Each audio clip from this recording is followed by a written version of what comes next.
Jacob Burton here from StellaCulinary.com, and in this video, we're going to make these French fries. French fried potatoes. The best thing to serve with any hamburger or sandwich, or really anything. So we're starting with a russet potato. I'm going to peel this down using a peeler, and see how I'm not just being lazy and taking my time. There's stuff to do in this kitchen, right? So we got to peel it down quickly. And now I'm going to slice this peeled potato on a mandolin. Now, I know what you're saying, Jacob, what if I don't want to peel my potatoes if I like it rustic? Well, that's fine. All right, but I am a cultured gentleman, so I like to peel my potatoes. Now, I'm slicing this thin on a mandolin, and see how I'm keeping my fingers pointed to the ceiling. That way I don't gouge my hand, and you might just do it anyway because the mandolin likes to bite people. I'm going to go back and take my stacked slices and cut them into roughly the same width that I sliced them in the first place on the mandolin, giving us something that looks like a French fry, kind of, sort of. Now, at this point, I'm going to place these in a half pan of cold water. Now, why don't I use a pot? Because I had a half pan lying around. Anything that you can boil water in will work fine. And in this water, I also have 2% white vinegar. And the white vinegar is going to actually set the pectin, the natural pectin in the potatoes, and give me a thin coating on the surface of the French fry that is going to allow it to hold together during the cooking process. This is how we're going to get our crisp exterior and almost mashed potato-like soft interior.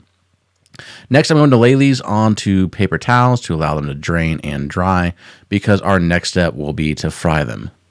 Take your drained potatoes that have been blanched in acidulated water and drop them into oil that's about 325 degrees Fahrenheit. Now, really, realistically, you're going to set your fryer to 350, and it's going to drop back down to 325. And we're only going to flash fry these just really quick. And you can see my oil probably could have used a bit of a change there. It's a little bit grummy, but that's okay. It's actually better to have a slightly dirty oil than fresh new oil, because the new oil doesn't brown that well. A little pro tip there. We can go over that in a science video. So anyways, I'm going to lay these out on a paper towel and allow them to drain once again. And then I'm going to actually transfer them to some sheet trays that I'm spraying with nonstick spray and place them in the freezer. And freezing them is what's going to actually give me that perfect interior texture of the French fry, because the water inside the cells of the potato will burst as the water expands during the freezing process. Now, here's what they look like after they're frozen. I'm just going to come back with a spatula and peel them off of the sheet tray and make sure I'm breaking them all up into individual fries.